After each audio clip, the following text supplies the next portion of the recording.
Iced coffee, 2 Migas breakfast tacos, one of the best breakfasts you could possibly have in the world.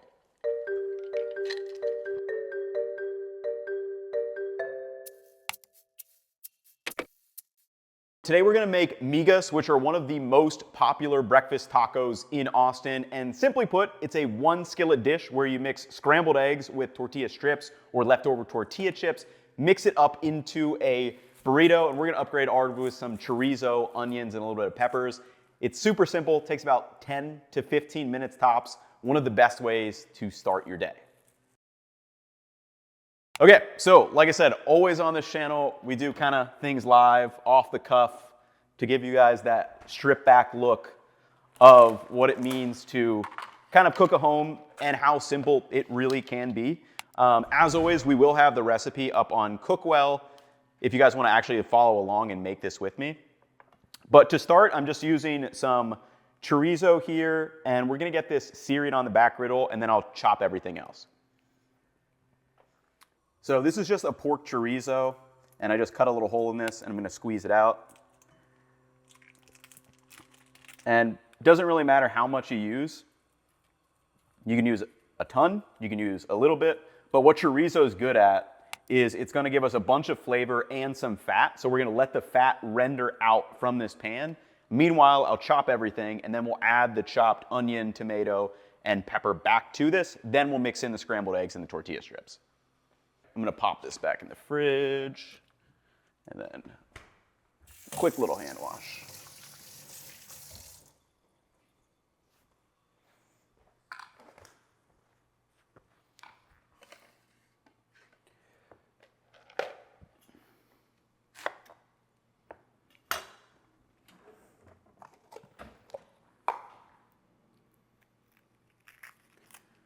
Get a little scrapple. And then with these, all I'm trying to do is just get a fairly fine dice.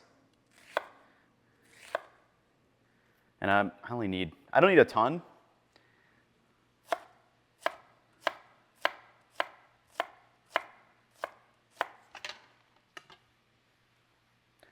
Like honestly, that's all I'm trying to do. I'm just trying to give it a light little aromatic lift. I don't want the onion, the pepper, and the tomato to be this dominant force. So I'm just gonna do a little bit of each. I'll probably do about half or a third of this serrano for a little bit of spiciness. And then if you guys listen, you can hear that chorizo rendering out back there. So it's gonna be perfect timing once we have all of our vegetables chopped up. So that's good.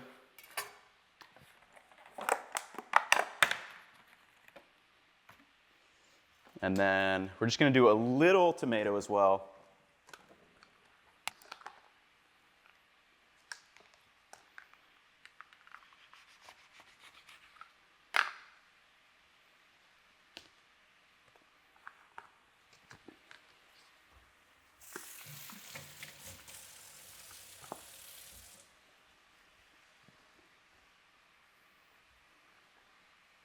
And we actually talked about the history of migas in the recent edition of The Mouthful, which is our weekly newsletter that comes out. Keith did a little write-up kind of showing how it came to be, because really this is a common thing that happened. I think originally it was in Spain and then kind of transferred around. And the idea is to kind of build up your eggs with a little bit of starch. And depending on where you were, what country during the time, that starch could be different. So when it kind of came to Mexico, obviously corn tortillas were a very popular starch and leftover. So using some fried tortilla strips, which I've shown how to do in the, what video is it? I think it's how a fat stack of tortillas can change your life. That was a channel we did on the main video where I fried up some leftover tortillas when they're no longer fresh. So that's all I did with these tortillas right here. It takes about 4 or 5 minutes if you want to do it. I think it is worth it to use these nice fresh tortillas. But like I said, a leftover bag of tortilla chips can also work too.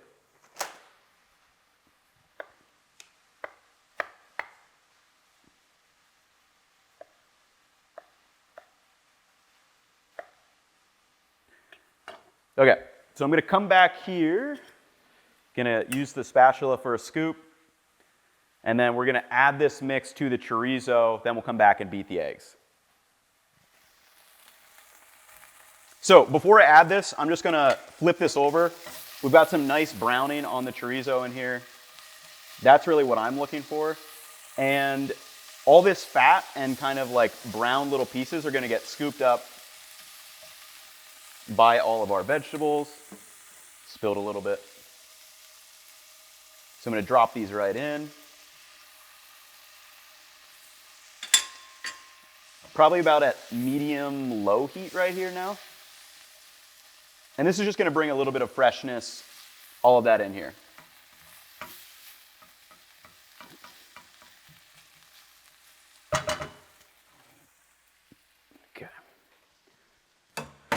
Okay, so now we have our eggs, and literally the most simple version of migas is literally just scrambled eggs with tortilla strips. You don't have to do any of that stuff behind me, but I think if you're making it at home, it feels a little bit more special.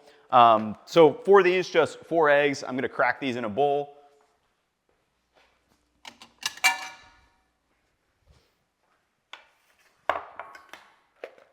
This is a trick that I learned from a galette making class, or a crepe making class, is that if you crack the egg with the other egg, one of them will always break, whichever one I think is less or more dense. And it breaks cleanly, so you're not getting anything on your countertop. You know, you can do it on the countertop, obviously. But it's, I don't know, it's kind of a fun little trick.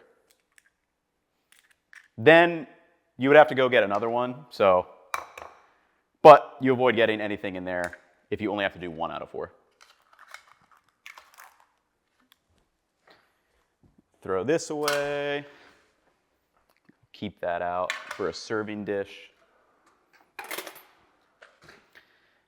Then, so that's kind of just sauteing back. Little sprinkle of salt. You can do it before or after. Completely up to you.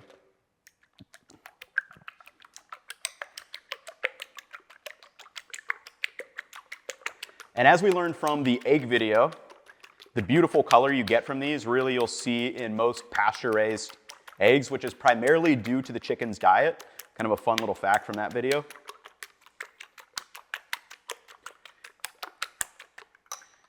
Ooh, spilled some. Dang it. All right. This is what happens on this channel. We're not going to cut that because it did happen. Very, very simple, quick little fix. But now let's head back, add the scrambled eggs and our tortilla strips. And this is where you need to figure out what the ratio of scrambled eggs is to tortilla chips. Very, very important for this dish. Just give that a little stir. Okay. Okay, so scrambled eggs are gonna go right in.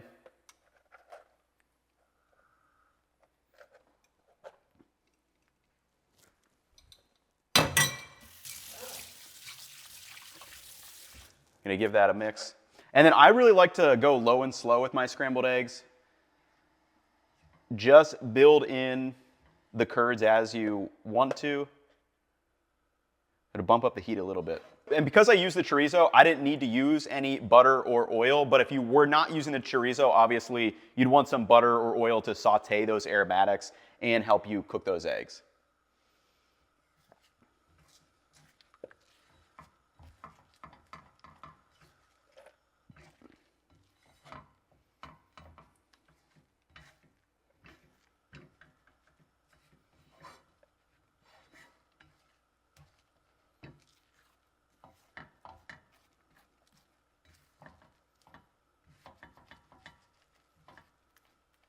Okay. Now for me, I definitely like, I'm gonna say, I like adding them right towards the end of cooking. So I'm gonna kind of crunch them in half a little bit because I want these to be pretty crunchy when I actually put them into the tortilla. I'm looking for like a soft, crunchy, soft textural experience, which I think is what makes these great. And if you order these out or get them pre-made from a lot of coffee shops in Austin will have them, that is one of my gripes, is that they're made ahead of time so everything gets soggy throughout. Whereas really what's so special about this dish is when you get the crunch in the taco. So I like to barely just mix mine together.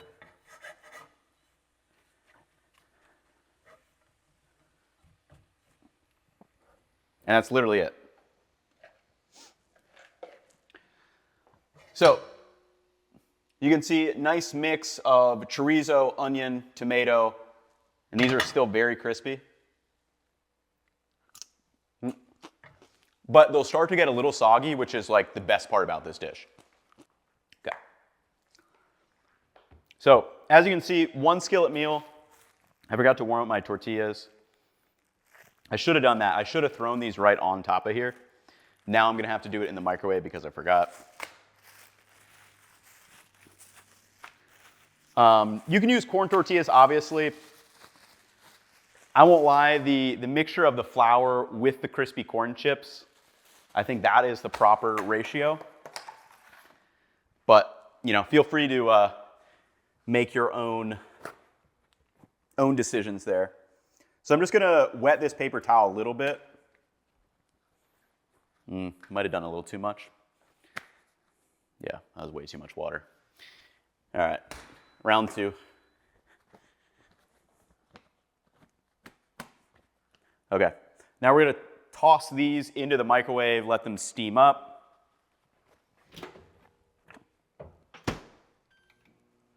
I could smell the butter in those. Yeah. H-E-B going heavy with the butter tortillas. Oh, they're so good. They are like, this is like one of my favorite things to get. Okay. Nice and steamy, nice and fluffy now.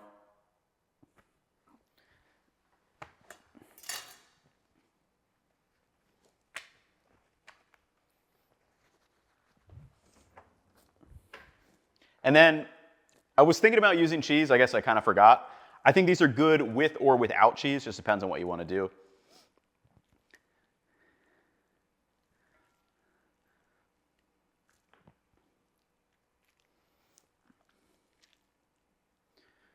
I'm going to try to get some nice crunchy pieces in here.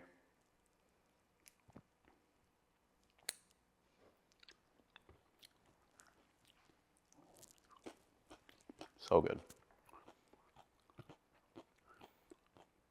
All right, then try to wrap them as tightly as you can without bursting the tortilla. I'm gonna fill this. I like to make them kind of chunky and like right on the edge of, are these gonna burst? Is where I like to live when I'm filling these.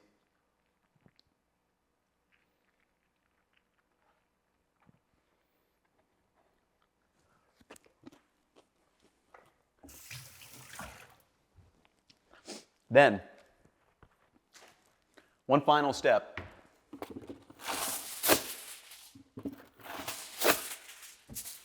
If you want to make this feel like you got it from a taco truck or something, again, it seems lame. Let this steam for like, I don't know, just like a minute. You don't want to steam it too much because these will get soggy, but if you're making it at home, you can do this, and it just kind of makes everything nice, tight, and cohesive.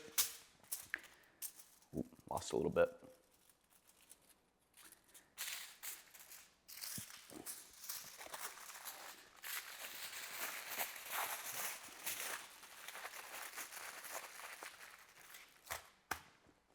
So, I'm gonna sit that in there. I'm gonna get some crema and a little bit of hot sauce for dipping.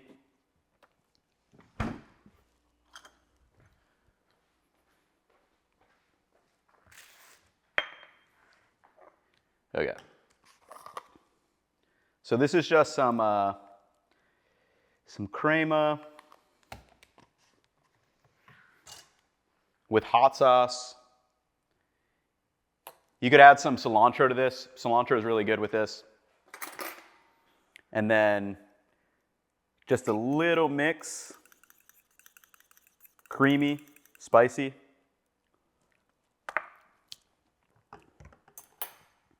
All right.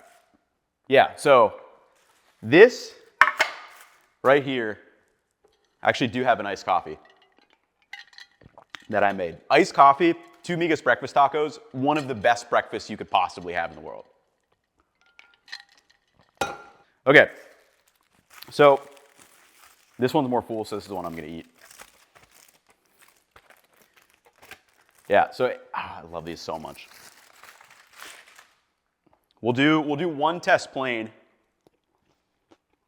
then we'll do a dip.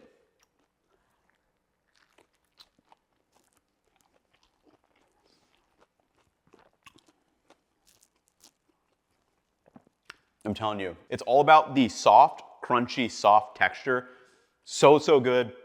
Then you pair it with the chorizo, cool it off with a little bit of your sour cream. Like,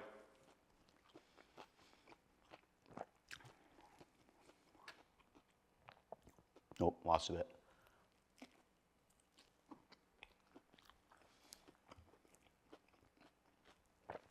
Literally this bite right here. That is the perfect bite.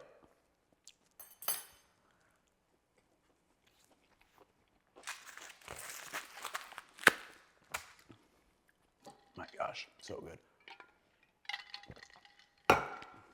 And that, everyone, is how you make migas. Whether you eat them plain or put them in a taco, one of my all-time favorite breakfasts. Perfect for a Saturday, Sunday morning when you want something a little bit special. Amazing textural experience. And like always, we'll have the recipe up on Cookwell if you want to follow it. But I'm going to finish this one. That will wrap it up for me in this one. I will catch you all in the next one. Peace, y'all.